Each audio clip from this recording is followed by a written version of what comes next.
오늘은 마땅히 행할 길을 가르치라 라는 제목으로 하나님의 말씀 전하도록 하겠습니다.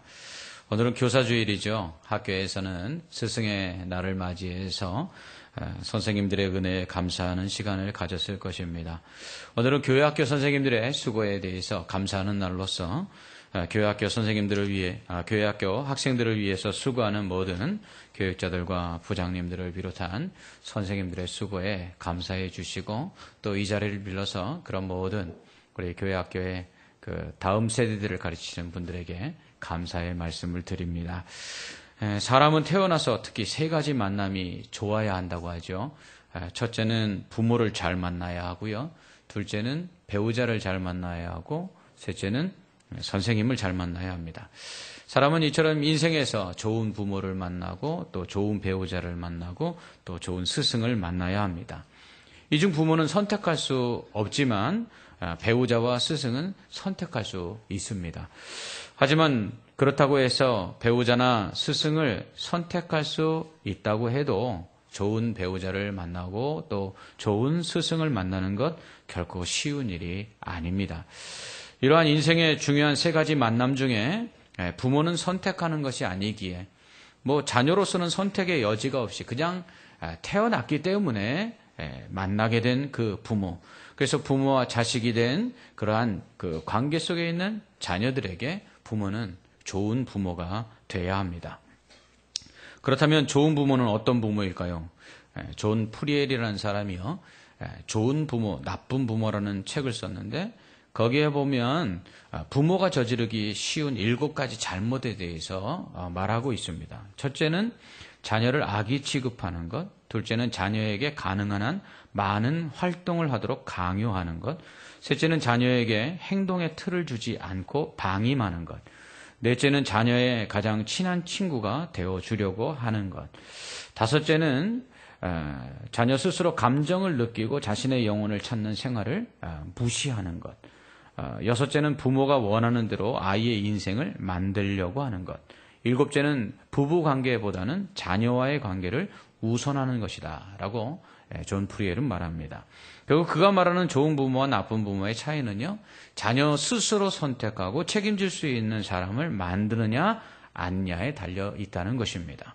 특히 부모가 자녀에게 가장 친한 친구처럼 남편보다 또 아내보다 더 자녀와 가까이 하려는 것은 자녀로 하여금 강한 의존적 성향을 갖게 만들어서 결국 자녀를 잘못된 길로 인도한다라고 그는 말합니다. 그러므로 부모가 다 해주지 말라는 것이죠. 제가 자주 말씀드리지 않습니까? 부모가 하나님 역할까지 빼앗지 말아야 합니다. 실패해도 좀 내버려둘 필요가 있습니다. 넘어져도 좀 놔둘 필요가 있다는 거죠. 그래야 스스로 다시 일어나고 스스로 다시 해낼 수 있는 사람이 될 수 있는 것입니다. 좋은 배우자를 만나야 하는 것, 두말할 필요도 없습니다. 그렇다면 어떤 배우자가 좋은 배우자일까요? 어떤 결혼 상담소에서 좋은 배우자의 조건 이렇게 해갖고 적어놓은 것을 보았습니다. 첫째는요, 빚이 없는 사람. 그래서 3천만 원 이상의 빚을 진 사람하고 결혼하지 마라. 둘째, 안정된 직장에 다니는 사람. 지금 현재의 직장보다 그 직장이 계속해서 미래에도 안전하고 또 장래를 보장할 수 있는 직장인가 살펴봐라. 셋째, 결혼할 배우자의 부모가 노후가 보장된 사람인지 그것을 살펴보라. 이렇게 되어 있습니다. 그러니까 돈 잘 벌고요. 그리고 부모 안 모셔도 되는 그러한 사람이 좋은 배우자의 조건이라는 것입니다. 참 기가 막히죠. 하루는 아내가 그러더랍니다. 우리는 없는 게 너무 많아. 집도 없고 차도 없고 액정 TV도 없고 양문형 냉장고도 없고 김치 냉장고도 없고 우리는 너무 없는 게 많아. 그러자 남편이 한마디 툭 던지더랍니다. 없는 게 많은 게 아니라 하나가 없는 거지. 돈이 없을 뿐이야. 그러더랍니다. 돈이 좋은 배우자의 조건이자 또 가정의 행복의 유일한 조건이 되어버린 이 시대에 정말 돈보다 더 가치 있는 것이 있다는 것을 아는 배우자를 만나는 것, 저는 그것이 행복이 아닌가라는 생각을 해봅니다. 돈 하며 돈이 행복의 모든 기준이 되어버린 시대에 돈보다 더 가치 있는 것들, 부모, 가족, 그리고 사랑, 이러한 돈으로 살 수 없는 진정한 가치를 아는 배우자를 만나는 것, 그것이 좋은 배우자를 만나는 것이다 라는 생각을 해보게 됩니다. 또한 좋은 스승을 만나야 되죠. 어떤 스승이 좋은 스승일까요? 얼마 전 해외 기사에 난 사진이 사람들의 마음에 큰 감동을 주었습니다. 사진 한 장을 보도록 하겠습니다. 이것은 히브리 대학교에서 지금 강의하고 계시는 시드니 엥겔베르그 교수님의 모습입니다. 시드니 엥겔베르그 교수님의 수업을 듣는 학생 중에는요, 아기 엄마가 있었습니다. 학생인지라 이 아기를 돌봐야 하면서 또 공부를 하는 것이 쉽지 않았습니다. 그런데 이 엄마에게는 수업 시간에 아기를 돌봐준 사람이 없었습니다. 그래서 교수님께 이 사정을 이야기했습니다. 그러자 흔쾌히 엥겔베르그 교수는 내 수업 중에는 아이를 데려와도 괜찮다, 이렇게 허락을 했습니다. 어느 날 수업 중간에 아기가 울기 시작했습니다. 사람들은 일제히 아기 엄마를 쳐다보았습니다. 당황한 엄마는 아기를 안고 밖으로 데리고 나가려 했습니다. 그러자 엥겔베르그 교수는 그 엄마를 자리에 앉히고는요, 아이를 번쩍 안아서 달래기 시작했습니다. 그리고는 아무렇지도 않다는 듯 교단 앞으로는 아이를 안고 가서는 계속해서 강의를 시작했습니다. 아이 엄마와 또 주위 학생들은 교수의 이 사려 깊은 모습에 크게 감동을 했습니다. 저는 좋은 스승은요, 좋은 사람이라고 생각합니다. 정말 그렇게 살고 싶은 마음이 들도록 본을 보이는 스승이 진짜 스승이요, 참 선생님이라고 생각합니다. 학교 다닐 때 선생님들이 자신들을 비하하며 백묵장수라는 농담을 하시곤 했습니다. 칠판에 교과 내용을 잔뜩 적어 놓으시고 또 그것을 받아쓰게 하시면서 백묵이 달아 없어지는 그러한 것을 빗대어서 자신들은 백묵장수다, 이렇게 농담을 하시곤 하셨습니다. 하지만 좋은 선생은 절대로 백묵장사가 아니라는 것입니다. 얼마나 많은 지식을 전달할 수 있느냐, 그것이 좋은 선생의 기준이 아니라 좋은 선생님의 기준은 얼마나 좋은 사람이 되느냐, 얼마나 좋은 사람의 모습을 보여주느냐, 말과 행동으로서 그것을 가르쳐주는 선생님, 그분이 진정한 스승이라고 생각합니다. 그런 의미에서 교육의 목적은요, 마땅히 행할 길을 가르치는 것입니다. 결국 사람의 마땅한 도리를 행하도록 가르치는 것이 교육의 목적이라는 것이죠. 결국 사람 만드는 것이 교육입니다. 그런 의미에서 우는 아이를 번쩍 안아 강의를 하는 엥겔베르그 교수의 그 모습은 배움 이전에 사람이 어떻게 살아야 되는가를 알려주시는 진정한 참 스승의 모습이라고 생각합니다. 경쟁사회 속에서 한 자라도 더 배우기 위해서 공부하려는데 아기를 데려와서 방해하는 그 엄마가 학생들은 싫었을 것입니다. 그런데 엥겔베르그 교수는 그들이 왜 이 대학에 들어와서 공부하고 있는가? 그들이 왜 대학이라는 이 상아탑에까지 와서 학문을 연마하고 있는가에 대한 그 공부의 목적을 몸소 스스로 보여주신 것입니다. 그것은 이처럼 아이를 키우면서 공부할 수밖에 없는 이 상황 속에 있는 사람들과 더불어 함께 살아가기 위해서 바로 공부하는 것이다. 그것을 교수님은 보여주신 것입니다. 그러나 오늘날의 교육은 전혀 그렇지 못합니다. 현재의 교육은 교육의 목적을 상실한 채 표류하고 있습니다. 오늘날 교육이 목적을 상실했다는 그 첫 번째 이유는 마땅히 가르쳐야 할 바를 가르치지 않기 때문입니다. 이 마땅하다는 말은요, 당연하다는 것인데요. 당연하다는 것은 모든 사람이 다 그렇게 생각하는 것이죠. 이것은 한마디로 이야기하면 사람이 당연히 그렇게 생각하는 근본된 도리요, 또 가치관입니다.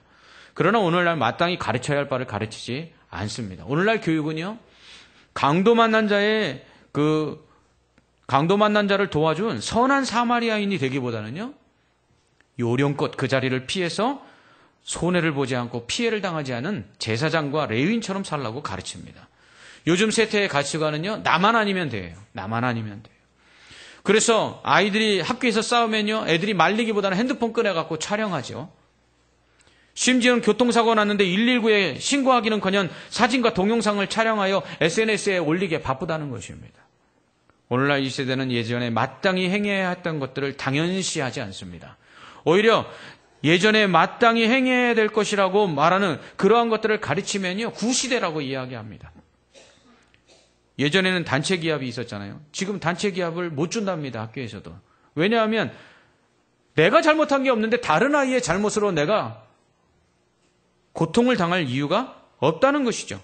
공동체 의식이 없습니다. 극도의 이기주의 세대가 되어버렸습니다. 사람과 사람이 지켜야 될 예의를 지키지 않습니다. 요즘은 오히려 무례가 예의가 되어버렸습니다. 그리고서는 그게 쿨하대요. 그래서 예의를 지키라고 이야기하면 그건 고리타분하다는 것입니다. 최근 아파트 층간소음 문제로 살인사건도 제법 일어나지 않았습니까? 예전에는요, 위층에서 애들이 뛰면요, 뭐 애들 키우는지 그럴 수 있지 하고 이해를 했어요. 또 위층에서는 애들이 시끄럽게 뛰어서 불편하시죠, 죄송합니다 하고 그렇게 사과를 했습니다. 그러면 그렇게 더불어 살았어요. 근데 요즘은 애들이 위에서 뛰면 위층에 올라가서 뭐라고 이야기를 하든지, 아니면 그것도 아니면 경비실이나 관리 사무실에다가 민원을 제기해 버립니다. 심지어는 요즘은 층간 소음은 민원 민사상의 소송 기준이 되기 때문에 그냥 고소해 버린다는 거예요. 그러면 위층에서는 이렇게 얘기하는 거죠. 아니, 우리 집에서 우리 집 아이들이 뛴다는데 뭐가 잘못했습니까? 그러면 우리 집 위층으로 올라가서 뛰십시오. 이렇게 얘기한다는 거예요. 뭐죠? 공부 잘해서 좋은 아파트를 사는 방법은 배웠을지 모르겠는데, 좋은 아파트, 큰 아파트에 사는 법은 가르쳤을지 모르겠는데, 그 아파트에서 서로가 위층과 아래층이 함께 더불어 사는 법은 가르치지 않았기 때문입니다.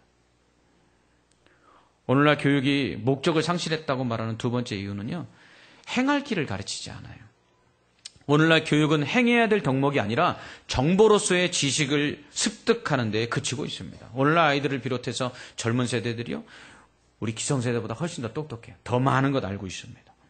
근데 머리만 컸지 머리에 든 지식을 삶으로 나타내는 행동을 하지 않는다라는 것입니다.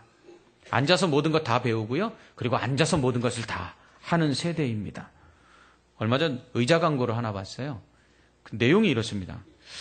당신의 하루를 맞춰볼까? 당신은 출근을 했어. 어떻게? 앉아서. 그리고 일을 했지. 그렇지. 앉아서. 퇴근하곤 데이트를 하지. 세상에 앉아서. 그리고 놀랍게도 지금도 앉아있지. 그래, 당신의 하루는 의자에서 의자로 이동하는 과정일지도 몰라. 어때? 인생에 좋은 의자 하나쯤 꼭 필요하겠지? 이게 광고의 내용입니다. 현대인들이 걸리는 가장 많은 질병 중 하나가 허리 디스크입니다. 장시간 동안 앉아있다 보니까 디스크가 눌려져서 신경을 누르거나 아니면 휘어져서 통증을 느끼게 되는 것이죠. 그런데 오늘날 교육도 그렇다고 생각합니다. 그저 앉아서 모든 것을 해결하는 법만 가르칠 뿐 일어나서 행동하는 것을 가르치지 않는다는 생각이 듭니다. 앉아서 일하는 화이트 칼라가 대접받는다고 앉아서 일하는 사람을 만듭니다. 앉아서 배우고요, 앉아서 일하는 사람. 그리고 서서 일하는, 행동하는 블루칼라는요, 돈을 못 버니까 그것은 행복한 삶을 살 수 없다라고 가르칩니다. 그래서 머리는 정말 핑핑 잘 돌아가는데요, 마땅히 행해야 할 바는요, 행하지 않는 것입니다. 그러니까 머리 따로 몸 따로 노는 거죠. 입만 살아있는 세대가 아닌가라는 생각이 듭니다. 말과 행동이 일치하지 않는 세대입니다. 교육은 행동하도록 가르쳐야 하는데 지식만 습득하는 것이 목적이 되어버렸기 때문입니다. 세 번째로 오늘날 교육이 목적을 상실한 채 또 표류하고 있다고 말할 수 있는 이유는요, 가르치기를 포기했기 때문입니다.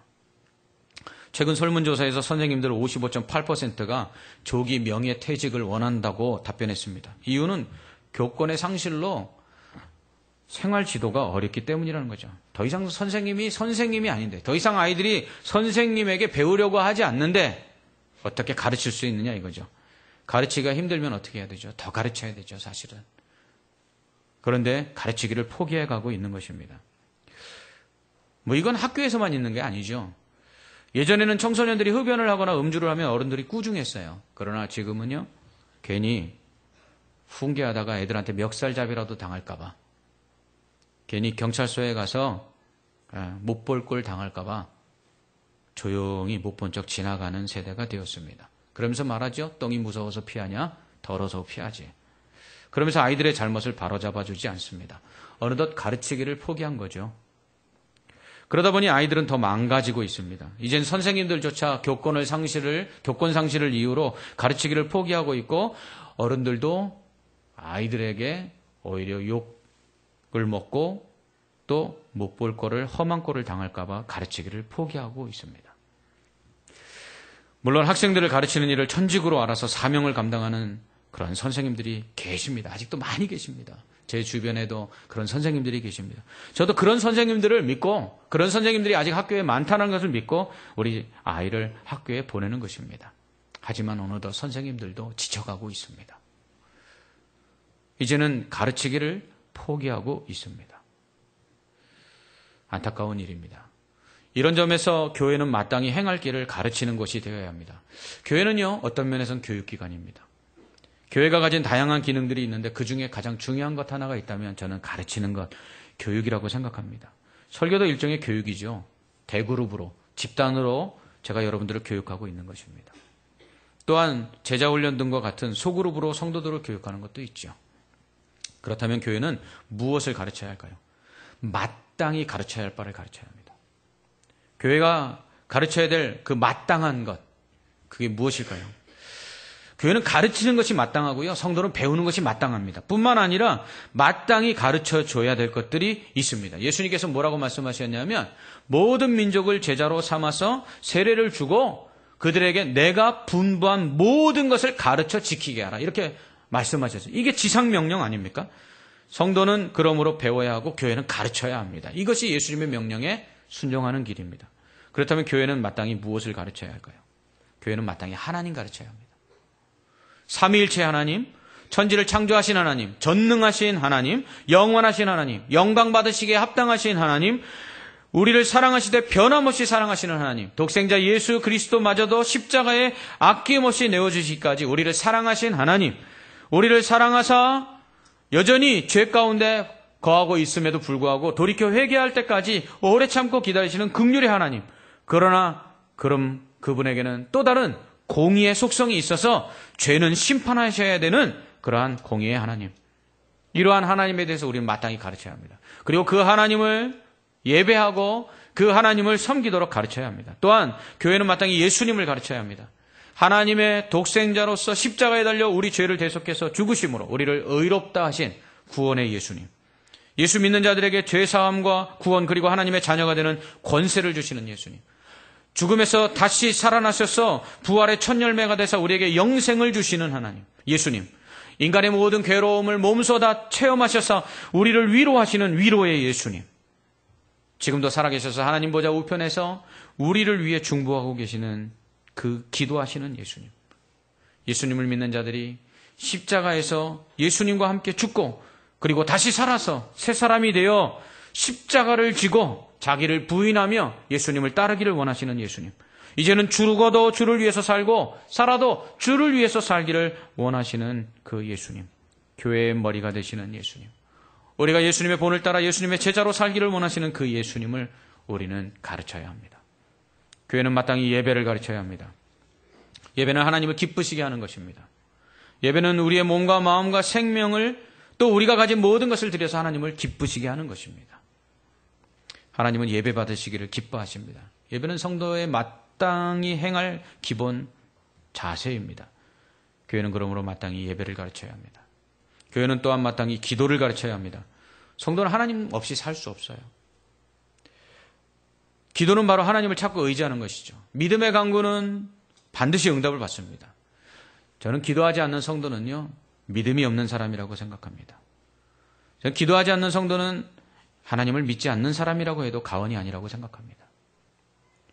하나님이 교만한 자를 싫어하시는데요, 가장 큰 교만은 하나님 없이도 살 수 있다는 사람입니다. 그것이 바로 기도하지 않는 사람이죠. 왜 기도하지 않을까요? 하나님 필요 없으니까. 기도하지 않아도 내 능력으로 모든 것을 할 수 있으니까.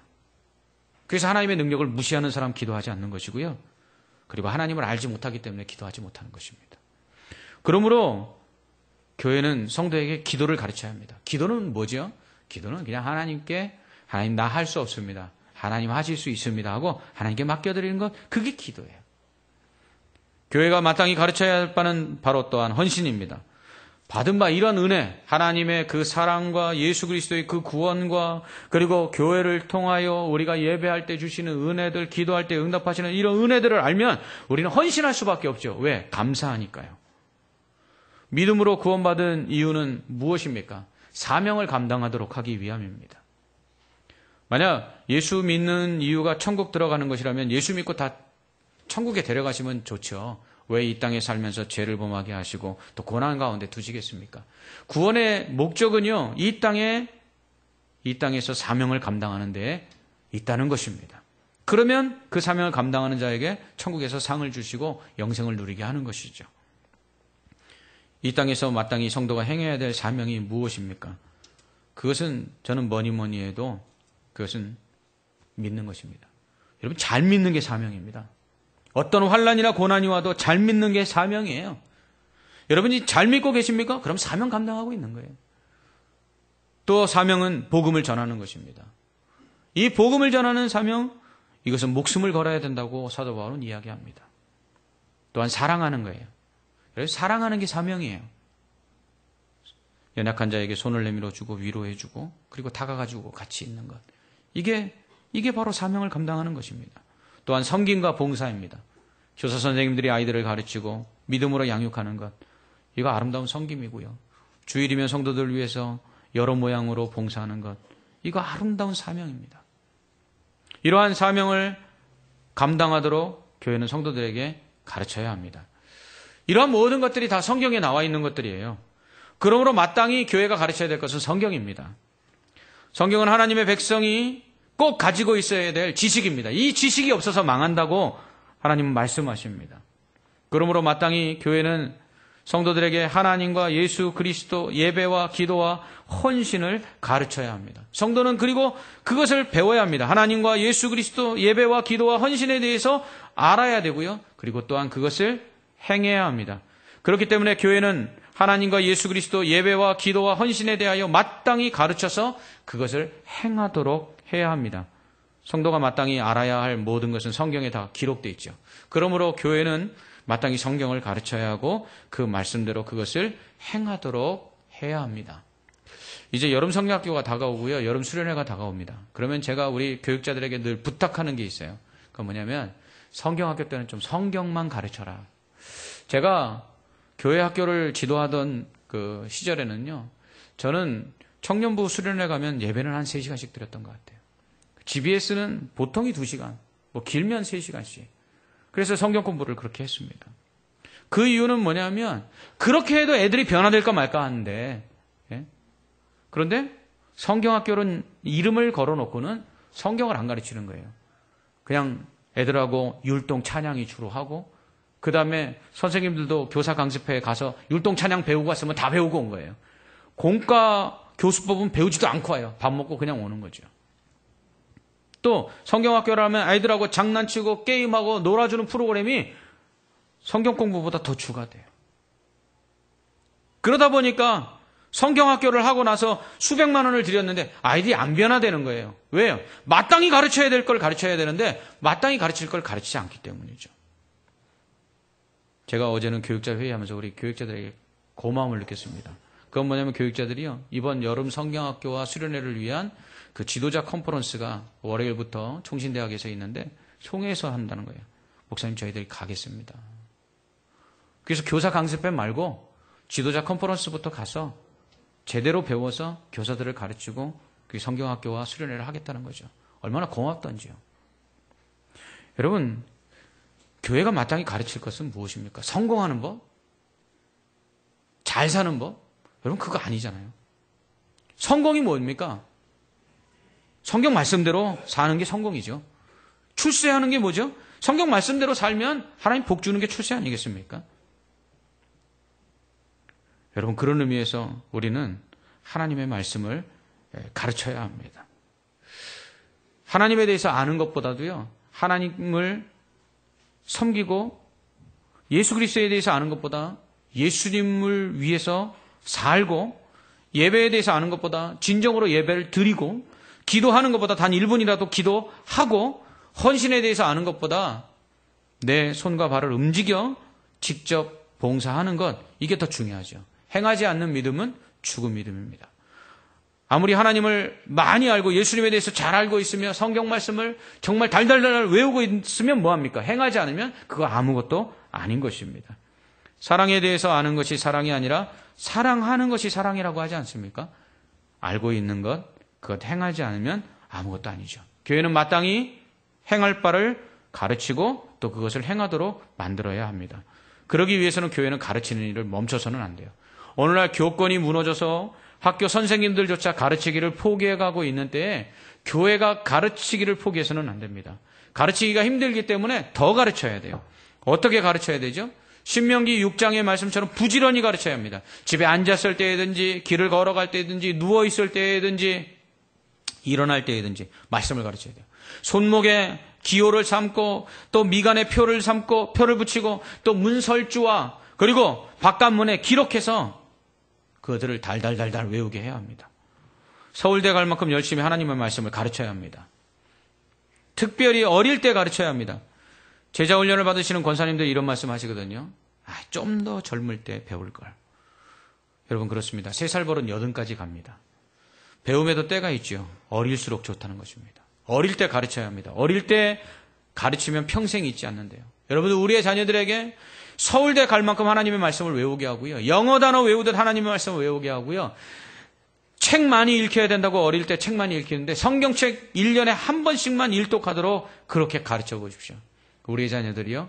서울대 나온 사람들보다 더 잘 될 것입니다. 하나님이 우리의 자녀들이요. 축복하실 것입니다. 여러분 평생의 자녀들로 인해서 눈물을 흘리는 일 결코 없을 것입니다. 이것은 제가 장담합니다. 여러분 시편 1편은 말씀합니다. 여호와의 말씀을 주야로 묵상하는 자가 복이 있다고. 시냇가의 심은 나무처럼 철을 따라서 열매 맺고 잎사귀가 마르지 않는 것처럼 형통하는 복을 받는다고 말합니다. 요한계시록 1장 3절은요. 이 예언의 말씀을 읽는 자, 듣는 자, 그리고 그 가운데 기록된 것을 지키는 자가 복이 있다고 말합니다. 시편 119편은요.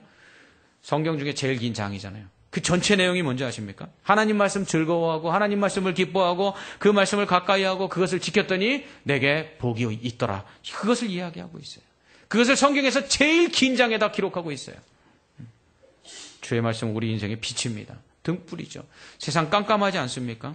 금요일 날도 제가 설교하면서 말씀드렸지만 오늘날 이 시대는요 확실한 게 아무것도 없어요. 예전에는 돈 있으면 괜찮을 것 같고요. 집 한 채 사두면 그래도 평생은 먹고 살 것 같고요. 그리고 안정된 직장 하나 가지고면 괜찮을 것 같았어요. 그러나 지금 이 시대는 다 흔들리고 있어요.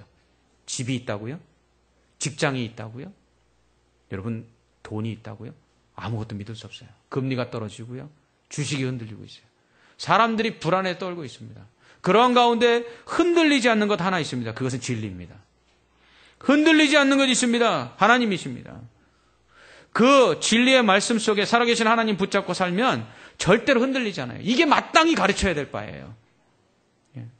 이것을 가르치고 이 말씀대로 행하면 이 어두운 세상 속에 어디로 가야 될지 모르는 세상 속에 우리의 자녀들과 또 우리의 인생에 하나님의 말씀이 빛을 비춰주실 줄 믿습니다. 그러므로 모든 민족을 제자를 삼아 아버지와 아들과 성령의 이름으로 세례를 주고 주께서 분부한 모든 것을 가르쳐 지키게 하라는 것. 이건 교회의 사명이고요. 이것은 교회가 포기할 수 없는 사명입니다. 이것은 또한 교회만의 사명이 아니라요. 부모의 마땅한 사명입니다. 그러므로 여러분 교회 학교를 위해 기도해 주십시오. 교육자들, 또 부장님들, 또 선생님들 말씀으로 잘 우리 자녀들 가르칠 수 있도록 기도해 주시기 바랍니다. 또 교회학교 자녀들이 이 마땅히 배워야 될 말씀 그리고 그 행해야 될 그 말씀대로 행해서 정말 하나님이 주시는 복을 받아 누리도록 기도해 주시기 바랍니다. 더 나아가서 우리의 자녀들에게 우리 부모로서 하나님의 말씀을 마땅히 가르치십시오. 그리고 그것을 마땅히 행하도록 지도해 주십시오. 그러면 어려서부터 그 말씀을 배워서 평생에 떠나지 않을 것입니다. 바울은 디모데에게 말합니다. 내가 어려서부터 하나님의 말씀을 알았나니. 그 말씀은 교훈과 책망과 바르게 함과 의로 교육하여 하나님의 사람으로 온전하게 한다 그러겠습니다. 우리의 자녀들이 마땅히 배울 것을 알고 또 마땅히 배울 것을 행함으로 온전한 사람으로서 이 땅에서 살기를 원하십니까? 그러면 마땅히 가르쳐야 될 말씀을 가르치시고 그것들을 행하도록 지도해 주시기 바랍니다. 이렇게 중요한 사명을 감당하고 계시는 우리 교회학교 모든 교육자들과 또 부장님들 그리고 선생님들 그리고 지금도 우리 자녀들을 말씀으로 양육하고 그대로 행하여 살도록 신앙으로 지도하는 부모님들 감사를 드립니다. 그리고 잘하고 계십니다. 여러분 결코 포기하지 마시기 바랍니다. 기도하겠습니다. 하나님 아버지, 오늘날 교육이 목적을 잃고 표류하고 있습니다. 마땅히 가르칠 바를 가르치지 않습니다. 행할 바를 가르치지 않습니다. 하나님 무엇보다도 가르치기를 포기해가고 있습니다.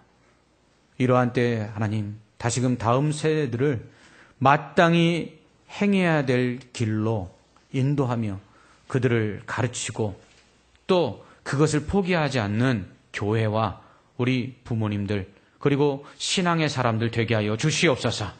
그래서 어려서부터 하나님의 말씀으로 잘 양육받은 다음 세대들이 평생에 그 말씀을 떠나지 아니하므로 하나님이 주시는 복을 누리게 하여 주옵시고 그로 인해서 기뻐하는 교회와 또한 가정이 되게 하여 주시옵소서.